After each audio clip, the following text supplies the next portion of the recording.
Hey guys! So I'm making this as a follow-up to my HP Spectre review video. During the production of that video, I had some issues with my Spectre, which at the time I thought were due to my faults, like due to my operations of the machine. Namely, when I was drawing, I would have line skipping, which isn't super uncommon with Intrig pens, so Windows 10 standard ink pens. It's just they're not perfect. So I was like, okay, it's probably just the Entreg technology. And then I was like, oh, I wonder if it's the power charger that I'm using, which is a not HP power charger because it's a 87 watt USB-C charger from Amazon. I know. I should be using an actual official charger. I know. But I thought it was due to interference from the charger with the touch panel because my computer has an integrated hybrid touch panel where it's both touch and pen input on the same layer. So I was thinking, okay, maybe it's interference with that. So somewhere along the trip, somewhere between leaving Rome and arriving in Saint-Tropez, I started noticing that whenever I'd open up my computer or restart it, it would have flickering horizontal lines, like just colored lines. Sometimes they were only a pixel wide, or tall, I should say. Sometimes it was like bars of the screen, and it would affect how my mouse was working. So I knew it was something physical and not something software, because if it was something software, it wouldn't necessarily change how my mouse was working. So I was a little bit concerned. I assumed, okay, I left it in our apartment for long periods of time. The cleaning crew, I know they moved it around, so I'm guessing somebody dropped it. There's not much I can do about it. It was just a hypothesis. Oh well. So then I get back to the States. And on the way back, I was actually editing the Spectre video on my flight from Barcelona to DC. So solid 8 hours to investigate my computer. I found nothing wrong in the software. However, trying to edit a video while your screen is freaking out is quite difficult. So I vowed that as soon as I got back to the States and as soon as I could like sleep normally, I would call HP. Call HP. Service representative is absolutely wonderful. At first, I didn't want to go directly to the service representative because I didn't know if it was something I could fix or I could get fixed locally. But after chatting with a few representatives on Facebook Messenger and kind of going through the forums and seeing what was up, I concluded it was just damage to the display cable. So unfortunately, my unit was damaged out of the box. I just didn't realize it because day one, it only exhibited as kind of pen stroke errors, something that I could attribute to Entreg. So sent it off to HP. Well, actually, the HP representative that I called, when I described the problem to him, he was like, oh, dude, there's nothing you possibly could have done to cause this. Like, literally nothing. Like, dropping it, maybe, but rarely, would have caused this. And I was like, okay, cool. So my incompetence had nothing to do with this problem. So I sent it off to HP. They get it repaired. They sent it back to me. It was a little bit nerve-wracking because I had 5-day windows at the beginning and the end. So it was, they sent me a box and I had 5 days to pick it up, 5 business days to pick it up, and that was it. Like, I just had to pick it up, put my computer in it, and take it back as soon as possible.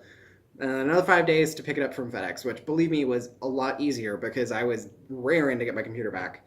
So now that that's out of the way, I have a perfectly functional HP Spectre 2018, which I love. And we will live happily ever after until I upgrade to a Surface Book 3. On to my future videos, now that I've gotten that quick update out of the way. And I'm going to try to keep this as short as possible because I just noticed my camera is on low battery. 1. I got the Surface Go, and I am so happy with it. I am so happy with it. You will wake up? Okay. Anyway, I'm very pleased with it. It was a bit of a shock because I initially wasn't planning on getting it, mainly because it is so expensive to start. But I'll save that for another time. I got it, and I love it, and I'll be doing a review on it soon. Number 2, and you've already seen one of them. I got the DJI Osmo Mobile 2. This was by far the most useful thing that I purchased for my Europe trip.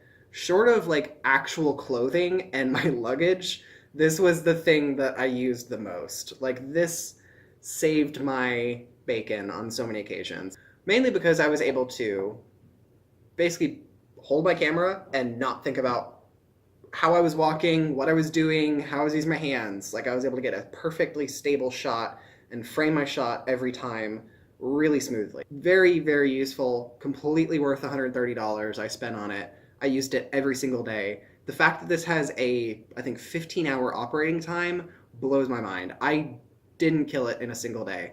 And I was using it 8 hours a day at least. I was basically using it from whenever I left the boat to whenever I came back to the boat. And some days that was a solid 12 hours. So I'm very pleased with that, and I will be doing a full review in the future.